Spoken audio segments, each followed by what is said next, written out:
I met Simon Edwards on a rainy Thursday evening at the Blue Note Jazz Club in downtown Toronto. He was nursing his third whiskey, staring at his phone with the kind of haunted expression that told me this wasn't just about work stress.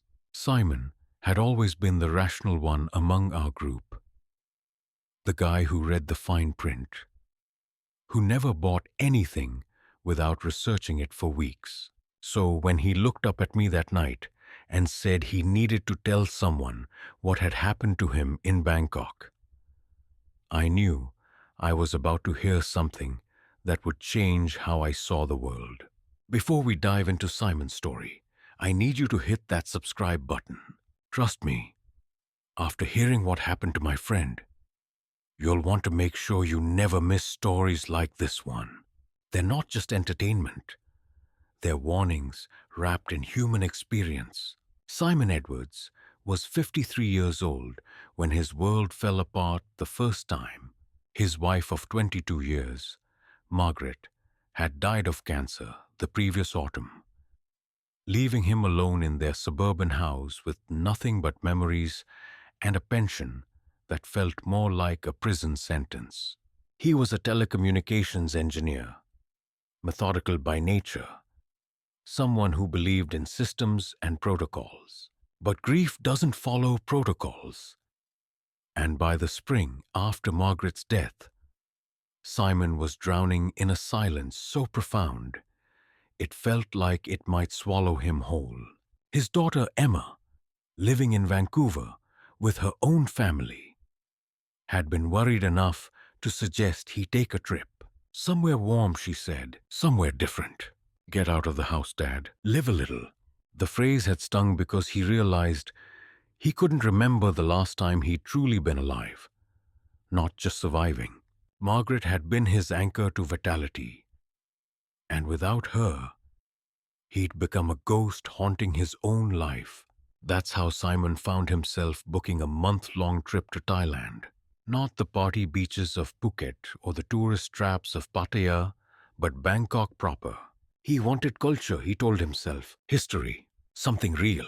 He rented a modest apartment in the Thonglor district, close enough to the main city, but far enough from the backpacker crowds. For the first 2 weeks, he played the perfect tourist. Temples by day, quiet dinners alone by night, reading guidebooks and taking photographs he'd probably never show anyone. But loneliness is a patient predator, and by his third week, it had worn down even Simon's stubborn independence. That's when he discovered the jazz scene. Bangkok, surprisingly, had a thriving underground jazz culture, and Simon found himself drawn to the smaller venues, the places where locals gathered to hear music that reminded him of his younger days with Margaret. They'd spent their early years together in smoky clubs, back when Simon still played saxophone and believed music might be his calling instead of engineering. It was at Saxophone Pub on Victory Monument that he first saw Kusuma. She wasn't performing that night, just sitting at the bar, nursing a gin and tonic while a Thai trio played standards in the corner. She was probably in her early 30s, with the kind of effortless elegance that comes from genuine confidence rather than expensive clothes. Her English was impeccable, accented but precise, and when she complimented his choice to sit through 3 sets of music, Simon felt something he hadn't experienced in months. Genuine human connection. They talked until the club closed. Kusuma worked in marketing for a hotel chain, she said, specializing in international clients. She lived alone in a small apartment near the Chongnonsi BTS station. She'd been married once, briefly, but her ex-husband had returned to Japan for work and never came back. The way she said it, without bitterness or self-pity, made Simon respect her immediately. Here was someone who understood loss without wallowing in it. Their second meeting happened by accident, or so it seemed. Simon was exploring the weekend market at Chatuchak when he spotted her at a vintage clothing stall, holding up a 70s era jacket and laughing at something the vendor had said. The coincidence felt like providence. They spent the afternoon wandering together, and Simon found himself talking about Margaret for the first time since arriving in Thailand. Not the sanitized version he gave to acquaintances back home, but the real story. How she'd fought the cancer with such dignity it broke his heart. How the last 6 months had been the hardest and most beautiful of their marriage. How he felt guilty for being in Bangkok, for trying to be happy without her. Kusuma listened without judgment, occasionally touching his arm in a way that felt both comforting and electric. When he finished talking, she said something that lodged itself in his chest like a splinter. She wouldn't want you to carry her death like a weight. She'd want you to carry her love like wings. Pause this video right here and tell me in the comments what seems suspicious about this story so far. What's raising red flags for you? I'm curious to see if you're picking up on the same subtle warning signs that Simon was too grief-stricken to notice. The next 10 days passed like a fever dream. Kusuma showed him Bangkok through local eyes. Street food and alleys he never would have found alone. Temple ceremonies where tourists weren't welcome. Jazz clubs hidden in basements and rooftops where the music felt like prayer. Simon found himself staying out past midnight, laughing at her stories about difficult hotel guests, sharing memories of his life in Toronto that he'd buried with Margaret. The physical attraction was undeniable, but it felt secondary to the emotional intimacy. Here was a woman who could discuss Coltrane and street politics with equal passion, who listened to his engineering stories without glazing over, who made him feel like the man he'd been before grief hollowed him out. When she kissed him outside her apartment building on their 5th evening together, it felt like resurrection. But even in those golden days, there were moments that didn't quite fit. Phone calls she'd step away to take, speaking rapid Thai in a tone that sounded more urgent than casual. The way she'd sometimes ask specific questions about his life in Canada, his work, his financial situation, questions that felt too pointed for someone just getting to know him. How she always seemed to need small amounts of cash for taxis or meals, never quite enough to seem like she was asking for money, but always enough that Simon found himself reaching for his wallet. The first major red flag came during their second week together. They were having dinner at a riverside restaurant when Kusuma's phone rang. She answered it with an apologetic smile, but Simon caught enough of the conversation to realize she wasn't speaking to a colleague or friend. The tone was deferential, almost fearful. When she hung up, her hands were shaking slightly. "Everything okay?" Simon asked. "Just work stress," she said, but her smile looked painted on. "My manager can be very demanding." That night, she seemed distracted during their lovemaking, going through the motions, but not present in the way she'd been before. Simon chalked it up to work pressure, but a small voice in his engineering brain whispered that something didn't add up. The hotel marketing job she'd described didn't seem to require taking urgent calls at 10 p.m. on weekends. The second red flag was financial. Kusuma had mentioned being between paychecks, waiting for a commission from a big client contract to come through.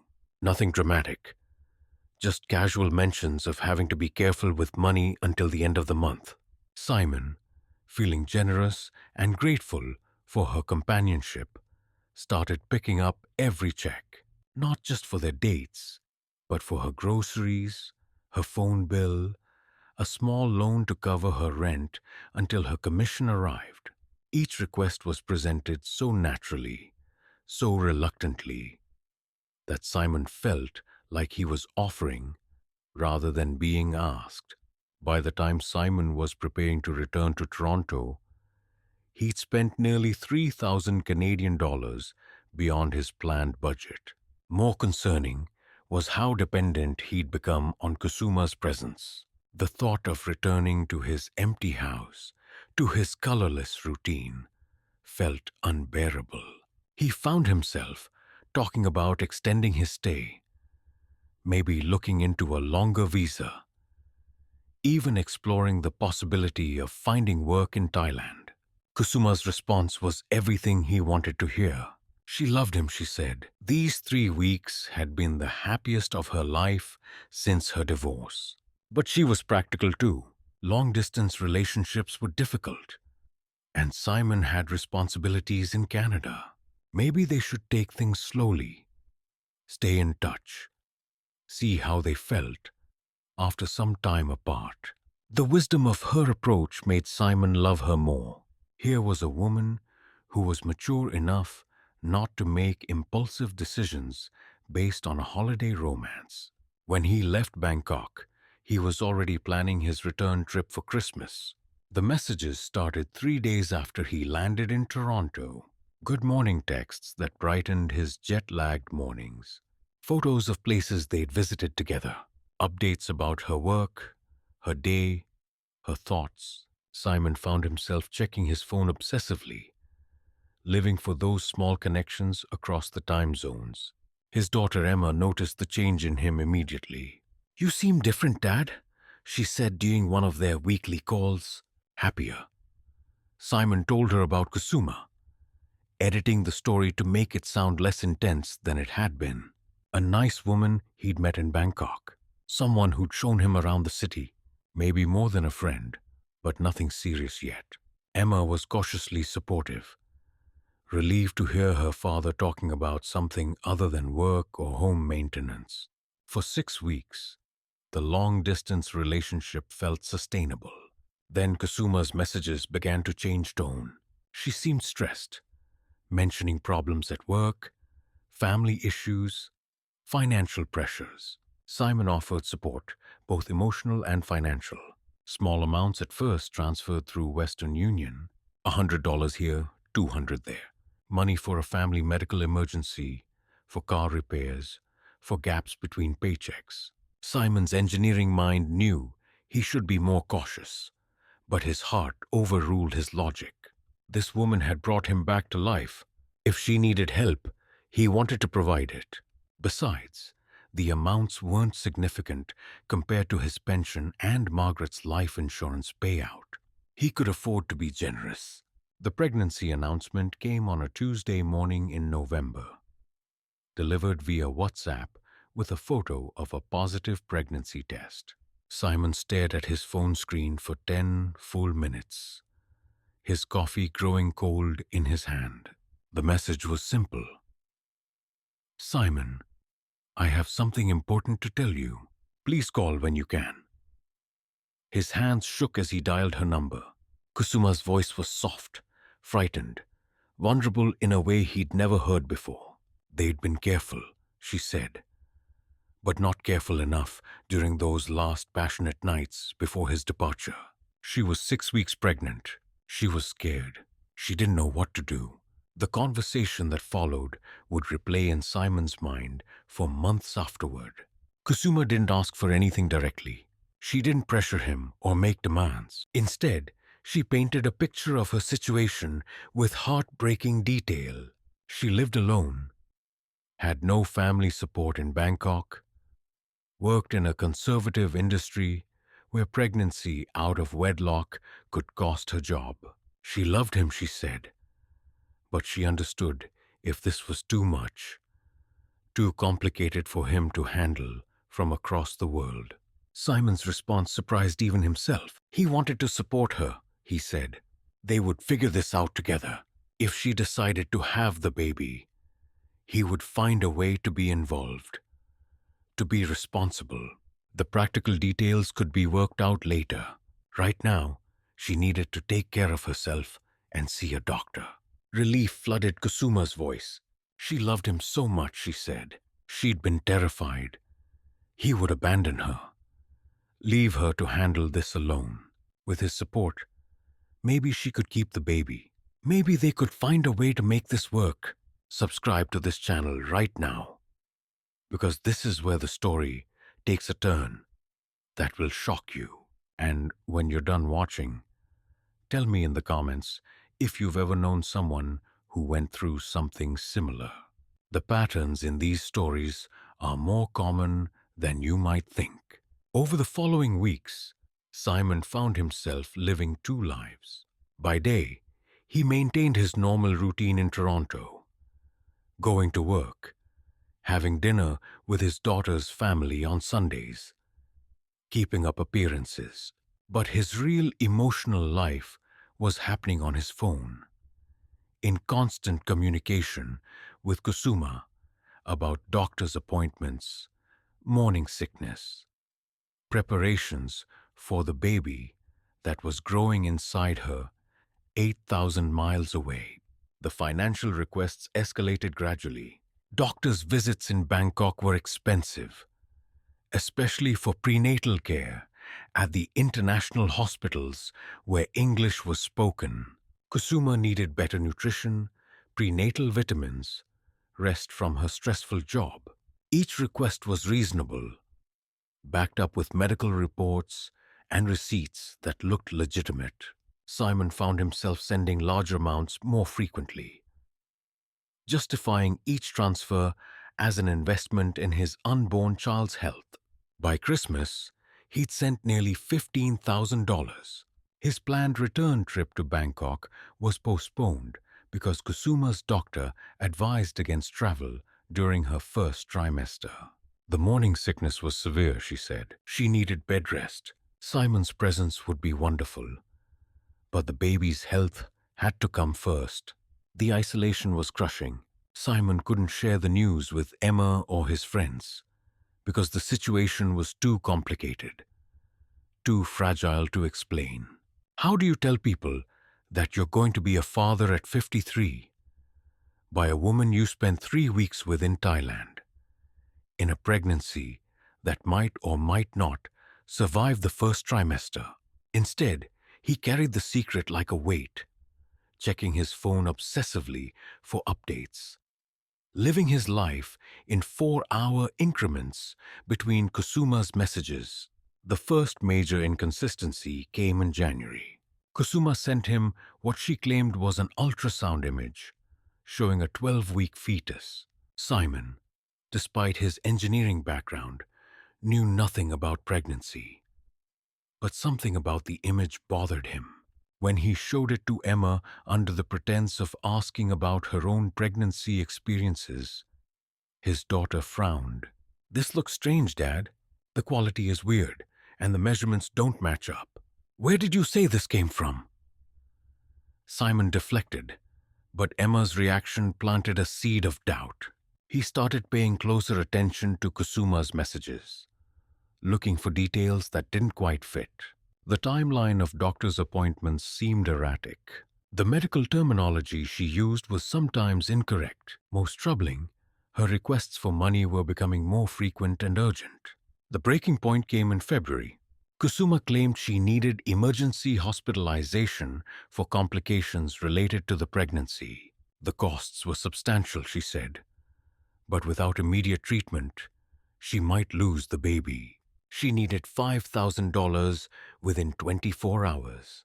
For the first time, Simon hesitated. Something about the urgency, the specific amount, the way she'd phrased the request, triggered his analytical instincts. Instead of sending money immediately, he asked for details. Which hospital? What specific complications? Could he speak to the doctor directly? Kusuma's response was evasive. The hospital didn't allow international calls after business hours. The doctor's English wasn't good enough for complex medical discussions. She was scared and needed his support, not his interrogation. Why was he doubting her when she was fighting for their baby's life. That night, Simon couldn't sleep. He sat at his computer, staring at his bank statements, adding up the transfers he'd made to Thailand. $18,700 in 4 months. For a woman he'd known for 3 weeks, for a pregnancy he'd never seen with his own eyes. The next morning, instead of sending money, Simon bought a plane ticket to Bangkok. Kusuma's reaction to his surprise visit announcement was panic poorly disguised as concern. She worried about his health, she said, traveling so far when she might be contagious with whatever complication had put her in the hospital. Maybe he should wait until she was better, until the situation stabilized. But Simon was already committed. He would be in Bangkok in 3 days, he said.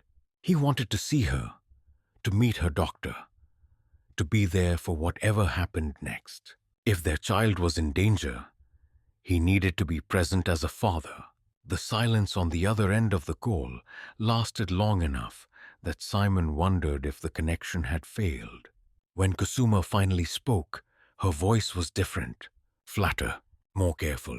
"Of course," she said. "I'll be so happy to see you. Let me know your flight details." Simon landed at Suvarnabhumi Airport on a Tuesday morning, exhausted from the 15-hour journey, but energized by the prospect of reunion. He'd imagined this moment dozens of times during the sleepless weeks of long-distance worry. He would take Kusuma in his arms, feel her pregnant belly against his chest, finally make their situation real and tangible. The woman who met him at arrivals looked like Kusuma, but felt like a stranger. She was thinner than he remembered, showing no visible signs of pregnancy, despite being supposedly 5 months along. Her embrace was brief, almost formal. Her smile looked rehearsed. "How are you feeling?" Simon asked as they rode in the taxi toward her apartment. "How's the baby?" "Better," she said, not meeting his eyes. "The doctor says the complication resolved itself." False alarm. The apartment building looked different than Simon remembered. Shabbier and more run down. When he commented on this, Kusuma explained she'd moved to save money during her medical difficulties.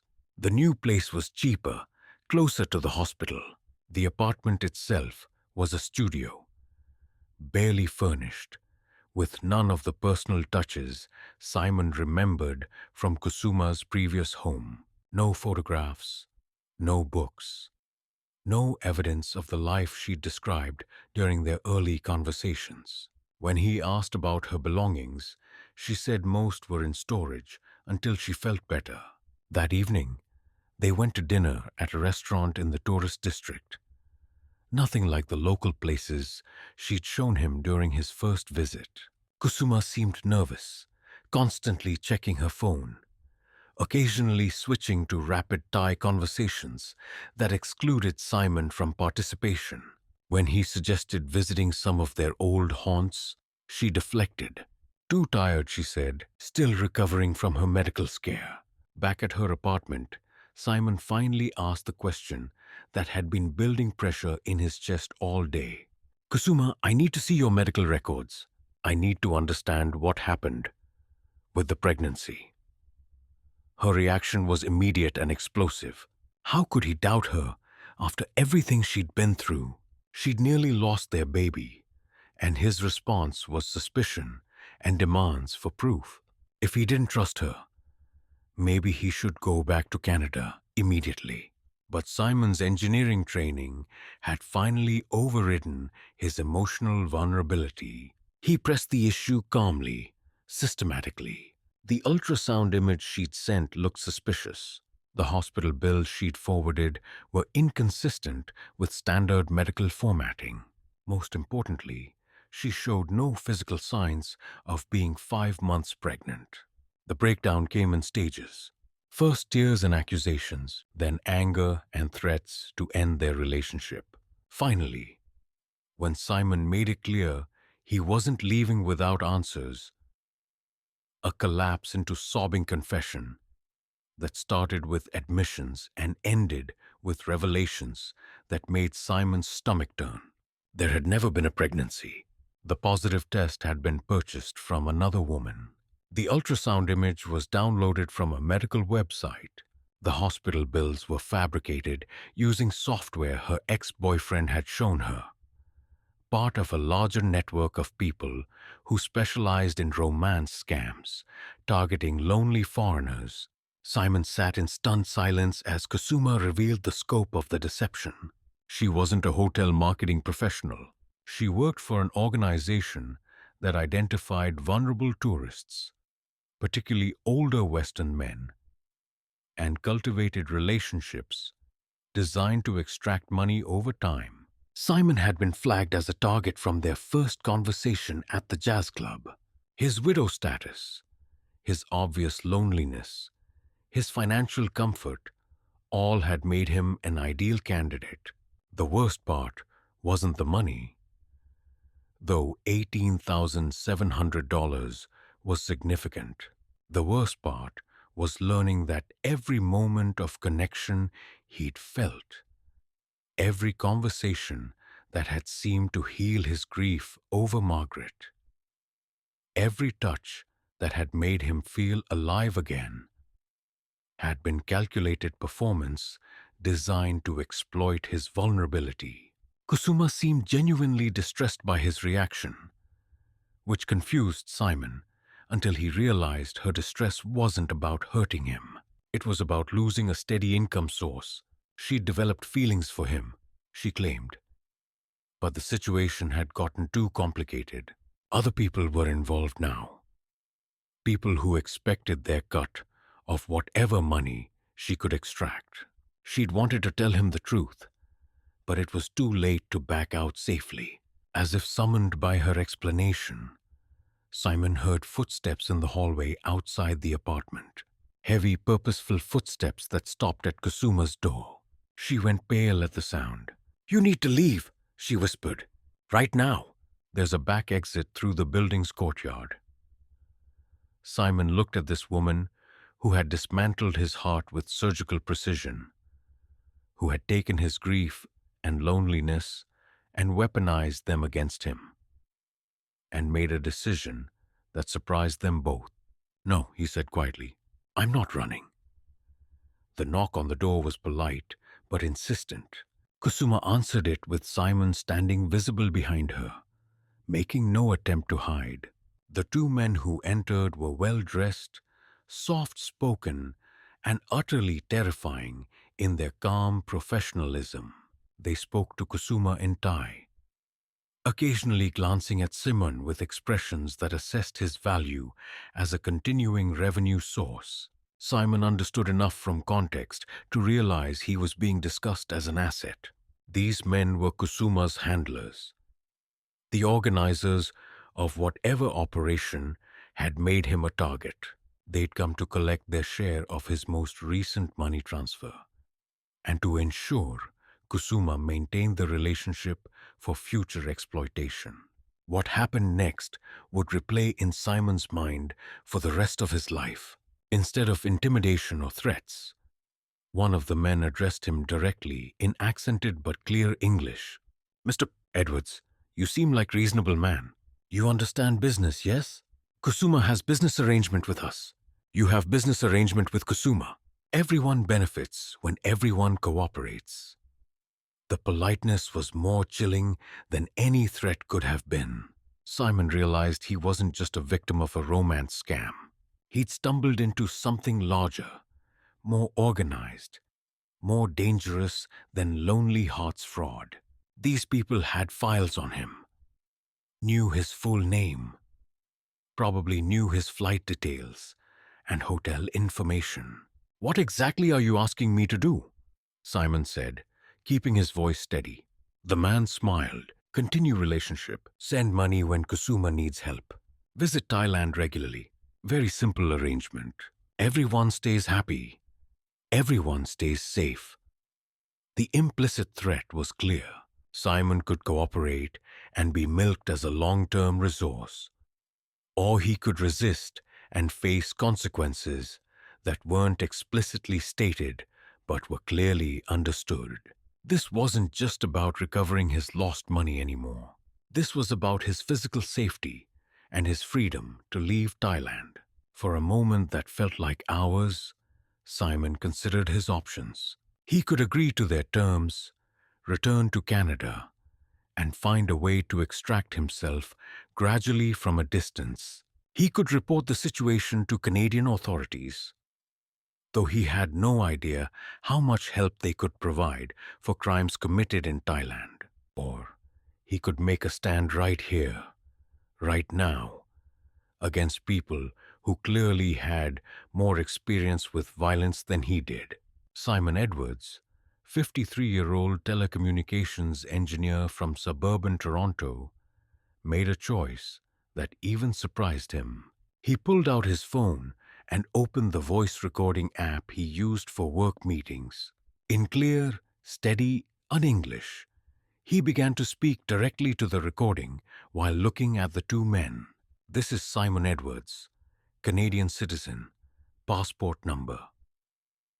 He recited his full identification details, the address of Kusuma's apartment, the date and time, and the names Kusuma had used for her handlers during their brief Thai conversation.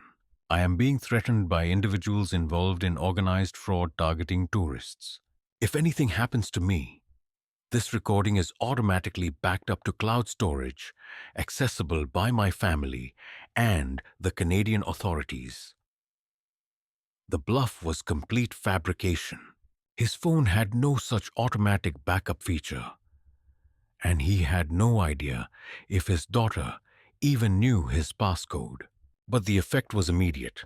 The two men exchanged glances, spoke briefly to Kusuma in Thai, and left the apartment without another word to Simon. Kusuma collapsed into tears the moment the door closed. Whether from relief, fear, or genuine emotion, Simon couldn't tell anymore. He'd lost the ability to read her authentically, which might have been the cruelest part of the entire experience. "They'll be back," she said through her tears. "Maybe not today, but they'll be back. And I'll still owe them money for all the transfers you sent. They don't just let people walk away from arrangements like this." Simon looked at this woman who had taken his capacity for trust and shattered it against the rocks of her desperation. He felt something unexpected, pity, not just for himself, but for her. She was as trapped in this situation as he was, probably more so. "How many men like me are there?" he asked quietly. "Currently active? Maybe a dozen that I know of. But the organization is larger than just my cases." "What happens to them?" "Eventually," Kusuma shrugged miserably. "Most just get bled dry slowly until there's nothing left. Some figure it out and disappear. A few try to cause trouble and—" She didn't finish the sentence. Simon made his second crucial decision of the evening. Instead of leaving immediately or trying to negotiate his own safety, he asked Kusuma a question that would change both their lives. "Do you want out of this?" Her answer was immediate. "More than anything. But it's not that simple. These people don't accept resignations." What followed was the strangest 12 hours of Simon's life. Instead of fleeing Thailand or accepting victimization, he and Kusuma spent the night planning what amounted to a small-scale rebellion against the organization that had trapped them both. Simon's engineering background proved useful for systematic thinking about their situation. Kusuma's inside knowledge of the operation provided crucial intelligence about how it functioned and where its vulnerabilities might be. By dawn, they had a plan that was probably suicidal, but felt better than either surrender or individual escape attempts.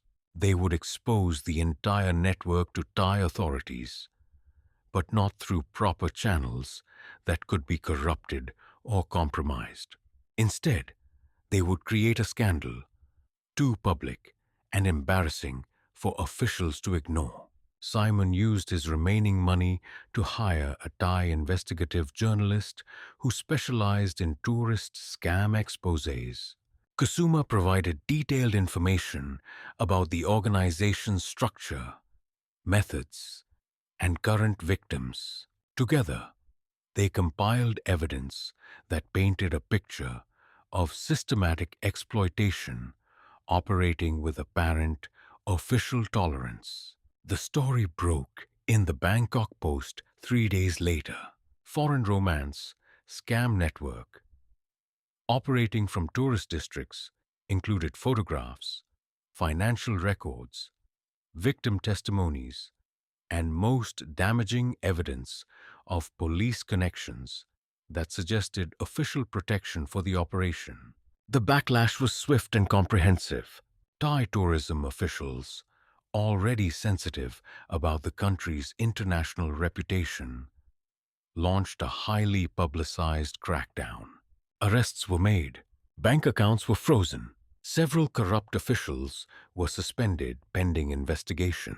Simon and Kusuma became witnesses in a case that would eventually result in dozens of arrests and deportations. More importantly, they became partners in a shared experience that was nothing like the fake romance that had brought them together, but felt more real than any relationship Simon had known since Margaret's death. They didn't become lovers again. Too much deception had passed between them for that kind of intimacy to be possible. But they became allies, then friends, then something harder to define, but more durable than romance. When Simon finally returned to Canada 3 weeks later, he carried Kusuma's real contact information and a commitment to help her build a legitimate life once the legal proceedings were concluded. The financial loss was significant but manageable.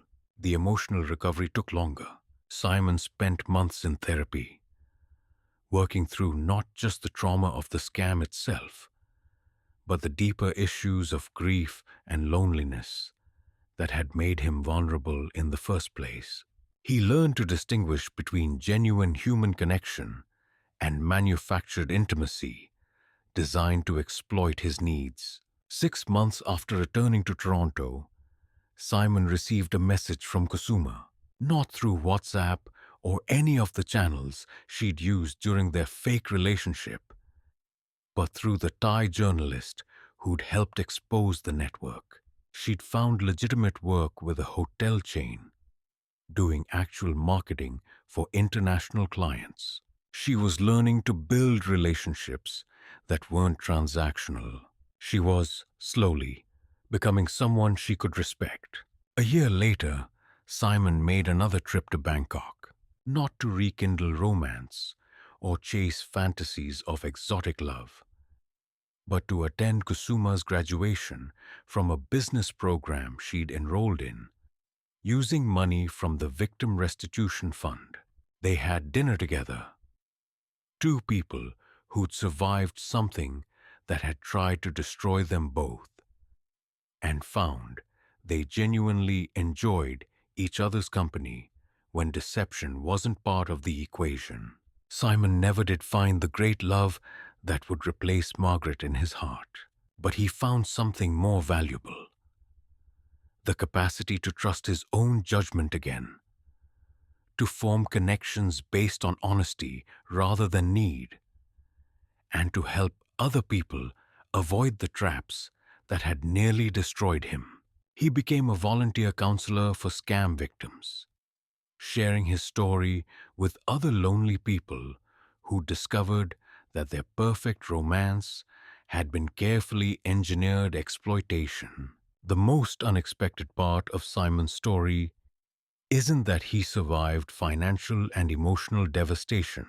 It's that he found a way to transform his victimization into strength, not just for himself, but for others facing similar situations. His friendship with Kusuma continued, built on shared experience rather than manufactured chemistry, proving that authentic human connection is possible even in the aftermath of complete deception. Today, Simon Edwards is 62 years old, living quietly in Toronto, still missing Margaret, but no longer drowning in grief. He speaks at conferences about romance scams, helps law enforcement understand how these operations target vulnerable people, and maintains a friendship with a woman in Bangkok who once tried to destroy his life but ended up helping him rebuild it stronger. The saddest part of Simon's story isn't that he was deceived by someone he trusted. It's how common his experience has become. Loneliness and grief create vulnerabilities that predators have learned to exploit with industrial efficiency. The happiest part is that recovery is possible, that trust can be rebuilt, and that even our worst experiences can become sources of wisdom and strength. Hit subscribe if you want to hear more stories about real people facing extraordinary situations. Leave a comment telling me about your own experiences with deception, recovery, or unexpected friendship. Have you ever discovered that someone you trusted was lying to you about fundamental things? How did you rebuild your ability to trust after betrayal? Share your story, because in a world full of predators targeting lonely people, our shared experiences become everyone's protection. And remember, the best defense against deception isn't cynicism or isolation. It's community, honest conversation, and the courage to ask for help when something feels wrong. Simon's story started with isolation and nearly ended in complete destruction, but it ultimately became a testament to the possibility of healing, growth, and genuine human connection even after the worst betrayals. Your story doesn't have to end with the deception. Sometimes, the most important chapters are the ones we write after we discover the truth.